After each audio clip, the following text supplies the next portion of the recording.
अस्सलाम वालेकुम dear viewer, कैसे हैं? उम्मीद है आप सब लोग खैरियत से होंगे। आज मैं आप लोगों को एक स्टोरी सुनाऊंगा। आप लोगों ने इस स्टोरी को एंड तक ज़रूर सुनना है और उसके जो नताइज हैं या उसका जो मॉरल होगा उससे हमें क्या रिज़ल्ट मिलता है और उसको हम अपनी ज़िंदगी में किस तरह से अप्लाई करते हैं या किस तरह से करना चाहिए, उसके बारे में जानने की कोशिश करेंगे।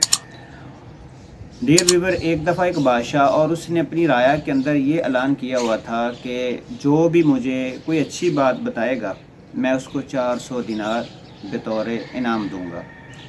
तो लोग आते, अच्छी बातें बताने की कोशिश करते, लेकिन वो बादशाह को कोई बात उनकी पसंद ना आती।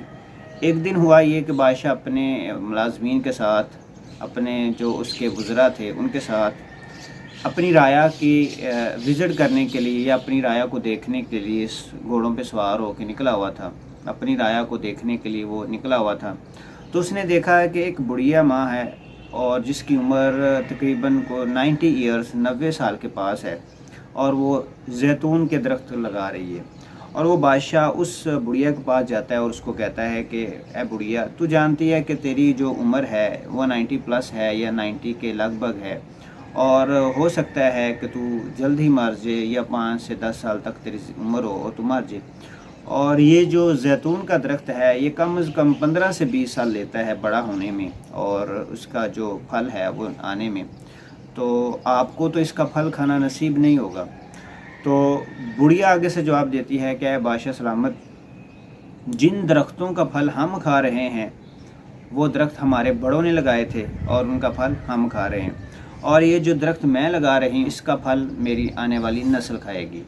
बादशाह को बुढ़िया की ये बात बहुत पसंद आई और उसने अपने वज़ीर को कहा कि बुढ़िया को 400 दिनार बतौर इनाम दिए जाएं। अच्छा, बुढ़िया 400 दिनार को पकड़कर मुस्कुराने लगी। तो बादशाह ने उससे पूछा कि आप मुस्कुरा क्यों रही हैं? बुढ़िया बोली कि मुस्कुरा इस वजह से रही हूँ कि जैतून के दरख्त ने 15 से 20 साल बाद जाके मुझे रिज़ल्ट देना था, उसका फल मिलना था, लेकिन मुझे अभी 400 रुपये बतौर इनाम बतौर फल इसका मिल गया। बादशाह को बुढ़िया की ये बात भी बहुत पसंद आई और ये दनाई वाली बात थी। तो बादशाह ने वज़ीर को कहा कि बुढ़िया को मज़ीद 400 दिनार बतौर इनाम दिए जाएँ। बुढ़िया वो 400 दिनार पकड़ के भी मुस्कुराने लगी। तो बादशाह ने फिर भी मुस्कुराने की वजह पूछी, अब क्यों मुस्कुरा रही हैं? तो बुढ़िया कहने लगी कि बादशाह सलामत, जैतून का दरख्त जो होता है वो साल में एक दफ़ा फल देता है और मुझे साल में दो दफ़ा भी क्या, मुझे एक ही दिन में 2 दफ़ा इसका फल मिल गया है। तो बादशाह को बुढ़िया की ये दनाई वाली बात भी बहुत अच्छी लगी। तो उसने वज़ीर को कहा कि मज़ीद इसको 400 दिनार बतौर इनाम दिए जाएँ और ख़ुद बादशाह वहाँ से जल्दी से निकल गया। वज़ीर ने बादशाह से पूछा कि बादशाह सलामत, आप वहाँ से निकलने में आपने जल्दी क्यों की? तो बादशाह कहता है कि मैं अगर वहाँ पे खड़ा रहता तो मेरे ख़जाने ख़त्म हो जाने थे, लेकिन उस बुढ़िया की जो दनाई की बातें थी वो ख़त्म नहीं होनी। तो डियर व्यूवर, इस कहानी में हमें जो रिज़ल्ट निकलते हैं वो आपने बगौर सुने। ये निकला कि कोशिश करें कि ऐसे दरख्त लगाएं कि जिसका फल आप लोग नहीं, आपको पता है कि आपने नहीं खाना, लेकिन मेरी आने वाली नस्लें खाएंगी। उन दरख्तों के साए से जो लोग फ़ायदा उठाएंगे उसका स्वाब आप लोगों को होगा। उन दरख्तों का फल जो लोग खाएंगे उनका स्वाब आप लोगों को होगा।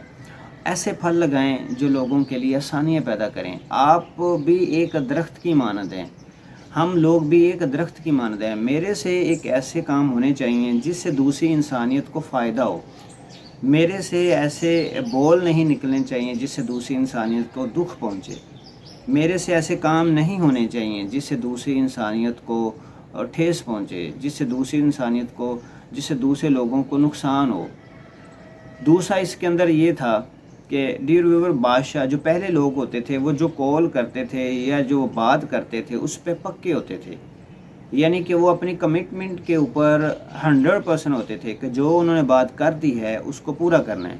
हमारे अंदर, हमारे माशरे के अंदर आज ये भी खामियां पाई जाती हैं कि हम बात तो करते हैं लेकिन उसके ऊपर पूरी तरीके से अमल नहीं करते। हम बात तो करते हैं लेकिन हम उसके बाद वादा खिलाफ़ी कर जाते हैं। तो डियर व्यूअर, कोशिश ये करें कि ऐसे फल लगाएं, ऐसे पौधे लगाएं जिसकी आप लोगों को उम्मीद भी नहीं है कि मैंने इसके दरख्त में बैठना है, इसके साए में बैठना है, लेकिन ہمارا ذہن یہ ہو کہ یہ درخت بڑے ہو کے دوسرے لوگوں کے لیے ایک راحت کا سبب ہوگا، دوسرے لوگوں کے لیے ایک پھل یہ دینے والا درخت ہوگا، تو اس کا جو ثواب ہے آپ لوگوں کو بھی ملے گا۔ دوسرا یہ ہے کہ آپ لوگ جو بھی وعدہ کریں، جو بھی کمٹمنٹ کریں کسی دوسرے لوگوں کے ساتھ، تو اس کو کوشش کریں، اس کو پورا کریں، تو انشاءاللہ دیکھنا زندگی میں آسانیاں آ جائیں گی۔